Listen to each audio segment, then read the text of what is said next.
Here's my story of how I went from living in Bridgeport, Connecticut, getting furloughed from my job during COVID, to then moving across the country to Los Angeles and getting mentored by Mike Tyson himself. Furthermore, I'll be revealing the 3 most life-altering lessons that I learned from Uncle Mike himself that will absolutely change your life if you stay tuned till the end. Before we get into the video, hit the like and subscribe button. It really helps with the algorithm. Let's get right into it.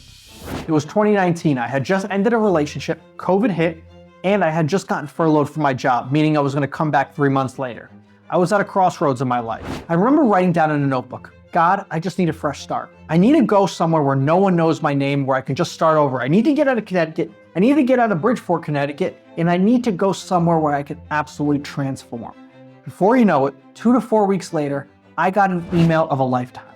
This company was looking for somebody just like me, who knew combat sports and knew social media marketing. It was a content agency, and they were looking for somebody to manage social media for Mike Tyson's Hot Boxing podcast, as well as Brennan Schaub's Below the Belt show.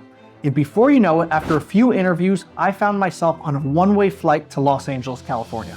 And just so you understand the magnitude of all of this, I used to dream about moving to Los Angeles. In 8th grade, I used to have screensavers of LA because that's where I felt like all the fighters were, all the celebrities, all the athletes. I felt like if you could make it in Los Angeles, you can make it anywhere. And so not only was I living in my dream place at the time, but I also got to be mentored by Mike Tyson himself. So let's get into the 3 biggest lessons that I learned from him personally that will absolutely transform your life like it did mine. God, it tests you. It tests you and see how much of this you can take before you say, let's just be finished with this.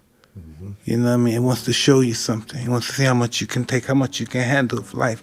You say you love life, you want to live life. I'm going to show you life. Life is beautiful, but you have to accept the good and the bad as being beautiful. You can't accept the good, oh, this is beautiful. Then we lose someone, oh, life sucks.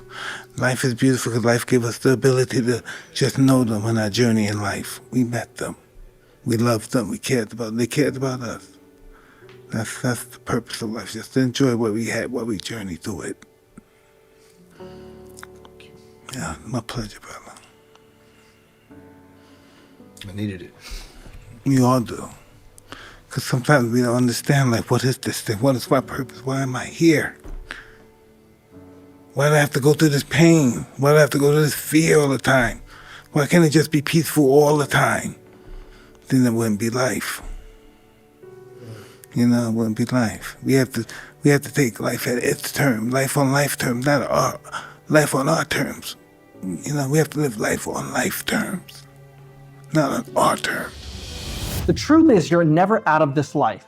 Look at somebody like Uncle Mike, who's been through absolutely everything. He lost his 4-year-old daughter. He went to prison. He became the youngest heavyweight champion on the planet, and then had his money stolen from somebody that he trusted with his life. When Uncle Mike says live life on life's terms, not your own terms, it basically means that things are going to happen in your life that you don't intend for them to happen. The worst of the worst.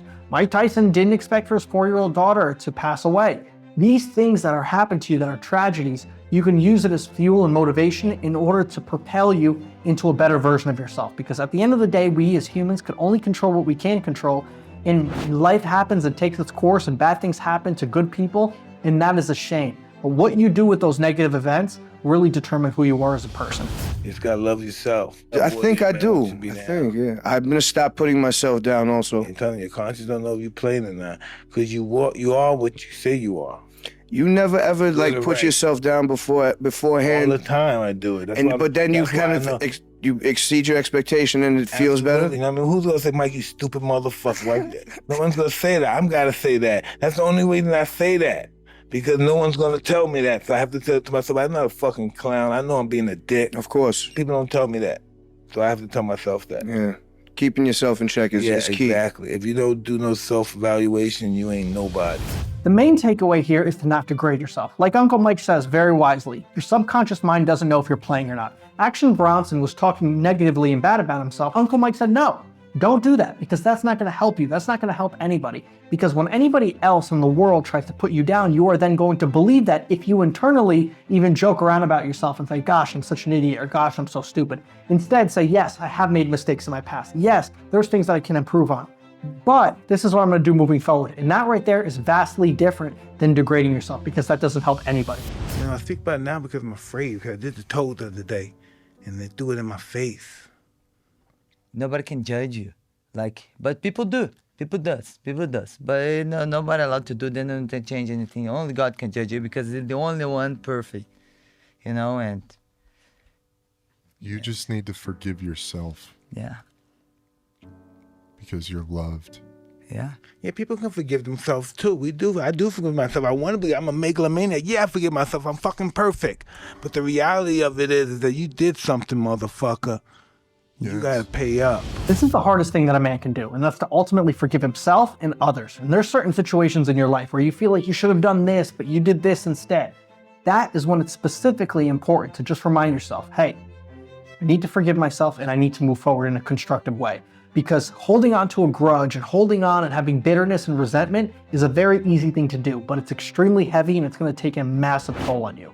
Instead, forgive yourself, move forward, and keep your head held up high. Guys, thank you so much for watching. Hopefully you enjoyed that. Do me a favor, hit the like and subscribe button. It really helps with the algorithm. This channel is dedicated to male self-improvement, to help you build your personal brand, to help you with your business. And honestly, this is a lot of advice that I wish I knew earlier on in my life that I'm giving to you now. So if you enjoy this channel, I'll catch you guys next time, and thank you so much for the support.